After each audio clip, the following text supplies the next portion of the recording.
Muitos problemas da física podem ser simplificados e resolvidos com um mecanismo chamado de decomposição vetorial. E é essa que é a finalidade dessa parte da aula, trabalhar os conceitos de componentes horizontais e verticais de um vetor. Sem demorar muito na apresentação, vamos começar com esse tema aí. Primeira coisa, o que seria componente de um vetor? Quando a gente tem um vetor, quando a gente representa graficamente lá um vetor, muitas vezes esse vetor não é necessariamente paralelo ou ao eixo x ou ao eixo y. Nesses casos, a gente pode desdobrar um vetor qualquer em duas componentes, uma relacionada com o eixo x e outra relacionada com o eixo y. Em particular, relacionada ao eixo x, a gente utiliza o conceito de projeção ortogonal, ou seja, para determinar a componente horizontal de um vetor, a gente vai fazer a projeção ortogonal do segmento orientado representado por esse vetor no eixo x. É mais ou menos isso que está representado aqui nas figuras. No caso, o que a gente tem? A gente tem aí um vetor que é o vetor AB, ou o segmento orientado AB, que dá origem para a gente, que representa para a gente o vetor V. No caso, como a gente está projetando esse segmento orientado a B no eixo das abscissas, a gente tem lá o início do vetor no ponto A' e o término no ponto B'. Por se tratar de projeção ortogonal, esses ângulos aqui são ângulos retos, são ângulos de 90 graus. Ou seja, cada ponto do vetor é projetado de forma perpendicular no eixo x. O mesmo raciocínio é válido para o eixo y, e isso a gente vai ver no próximo exercício. Nesse exercício, a gente tem que determinar qual seria aí as componentes desse vetor v, que está representado aí de verde, nos eixos x e y. No caso, ficaria assim, ó. Primeiro, qual seria a componente do vetor ao longo do eixo x? Repara que a origem do vetor estaria nesse ponto aqui, ó. Esse ponto aqui teria coordenadas x igual a 3 e y igual a 1. A extremidade do vetor tem essa coordenada aqui, ó. Tá nessa coordenada que tem x igual a 1 e y igual a... Subindo aqui são 4 quadradinhos, né? Agora vamos tratar separadamente as coordenadas, as componentes horizontal e vertical. Então, qual seria a projeção desse vetor aqui no eixo x? A origem da componente começaria no ponto de coordenada 3 e terminaria nesse ponto de coordenada 1. Então eu vou dizer que essa daqui é a componente horizontal do vetor v. Eu vou representá-la por componente horizontal, então por Vx. De forma similar, a gente tem a representação da componente ao longo do eixo y. No caso, a componente vertical começa no ponto de ordenada 1 e vai ter sua extremidade no ponto de ordenada 4. Então, essa daqui que seria a componente vertical do vetor. Ou seja, é o nosso Vy.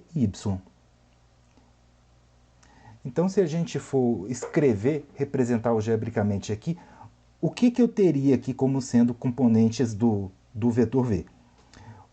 A componente horizontal, o Vx, ela tem sentido da direita para a esquerda, tem duas unidades, eu posso representar como sendo 2i. Esse i seria o vetor horizontal unitário. E a componente vertical, quer dizer, o Vy, está direcionada para cima, tem módulo 3, então seria lá 3j. E por tabela, por consequência, eu posso dizer que o vetor v é a soma vetorial das componentes x e y, quer dizer, o vetor v seria correspondente a 2i, ou seja, menos 2i, no eixo das abscissas, no eixo horizontal. ele tem módulo de menos 2, e no eixo das ordenadas tem módulo de 3. Então, menos 2i mais 3j. Essa aqui seria a resposta aí No exemplo que a gente acabou de resolver, a gente viu que muitas vezes para tratar de componentes horizontais a gente vai precisar construir alguns triângulos. E é essa dinâmica que a gente vai utilizar a partir de agora. Primeiro, para a gente determinar as projeções, e aqui eu vou colocar como exemplo, como caso particular, a projeção horizontal, a gente vai ter que projetar todo o segmento orientado no eixo X. E para isso, a gente muitas vezes vai construir um triângulo retângulo a partir do ângulo formado pelo vetor, ou incluindo o ângulo formado pelo vetor e o eixo horizontal. Se a gente observar nesses dois desenhos que estão aí, a figura A e a figura B, nestas duas a hipotenusa corresponde ao vetor V. E a componente horizontal seria lá o cateto adjacente a esse ângulo θ que está aí representado. Enfim, uma estratégia para determinar o módulo do vetor Vx, o módulo da componente horizontal, consiste em utilizar relações trigonométricas envolvendo esses elementos todos aí. Então, para a gente ilustrar, como é que a gente deduz, como que seriam as fórmulas para calcular a componente horizontal e, por tabela, a componente vertical do vetor. Vamos lá. Primeiro, aqui eu vou representar lá o triângulo retângulo, os catetos adjacentes e oposto ao ângulo θ como sendo A e B, e a hipotenusa C. Depois a gente vai trocar a hipotenusa pelo vetor e A e B como sendo as projeções horizontal e vertical, Primeira coisa, a partir do ângulo θ e do cateto oposto, a gente tem o seno desse ângulo. Então eu posso afirmar que o seno do ângulo θ é igual ao cateto oposto, quer dizer, igual ao cateto B, dividido pela hipotenusa, que é C. Fazendo a multiplicação da equação por C, a gente vai encontrar que B é igual a C vezes seno de θ. Traduzindo os termos aqui para o vocabulário vetorial, esse B corresponderia que é a projeção vertical do cateto C. Ou seja, eu posso dizer que o módulo do VY, da projeção vertical, é igual a V, ao módulo de V, multiplicado pelo seno do ângulo θ. Então, para calcular a projeção vertical, basta que a gente pegue lá o vetor e multiplique pelo seno do ângulo θ. De maneira similar, o que seria aqui o cosseno do ângulo θ? Da trigonometria no triângulo retângulo, o cosseno é o cateto adjacente dividido pela hipotenusa. Nesse caso aqui, a hipotenusa é C. Nesse caso aqui, a gente vai multiplicar toda a equação por C e vai obter isso. O A é igual a C vezes o cosseno do ângulo θ. Logo, a componente horizontal do vetor V é dada por V multiplicado por cosseno de θ. Agora, generalizando aqui. Como V é um vetor, eu posso dizer que V é o resultado da soma vetorial da componente horizontal com a componente vertical. O que seria aqui a componente horizontal? O módulo da componente horizontal é V cosseno de θ. Só que como aqui está no sentido horizontal, eu posso utilizar aquele vetor unitário horizontal lá. Então é I que multiplica V cosseno de θ. De forma similar, a componente vertical seria J vezes V seno de θ. Por se tratar de um fator comum, a gente vai colocar em evidência o módulo do V. Aí o que a gente vai ter? É I cosseno de θ, esse aqui é um vetor, né? É o vetor unitário, mais o j vezes seno de θ. Resumindo, para determinar a componente horizontal, a gente precisa do módulo do vetor e do cosseno do ângulo formado pelo vetor e o eixo horizontal. De maneira similar, para determinar a componente vertical, a gente precisa do módulo do vetor e do seno do ângulo. Enfim, para resumir, como que a gente determina as componentes horizontal e vertical de um vetor a partir do próprio vetor e do ângulo que esse vetor forma com o sentido positivo do eixo x? Primeiro, qual seria o módulo da componente horizontal, quer dizer, o Vx? A gente multiplica o módulo de V pelo cosseno do ângulo θ. E de forma similar, para calcular a componente vertical, a gente multiplica V pelo seno do ângulo θ. E com base nisso, a gente vai resolver mais duas questões aqui.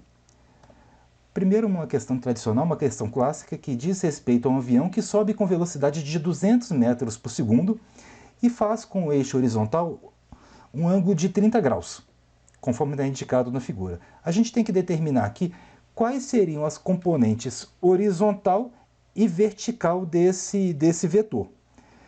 Para isso, vamos desenvolver os cálculos da seguinte forma. Primeiro, o que seria aqui a componente horizontal?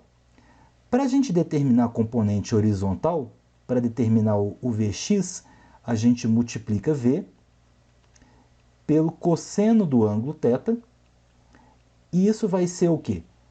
O valor da velocidade, sobe com velocidade de 200 metros por segundo, e isso eu vou ter que multiplicar pelo cosseno de 30 graus. Foi informado que cosseno de 30 graus tem valor aí aproximado de 0,866, vão aproveitar esse valor aí.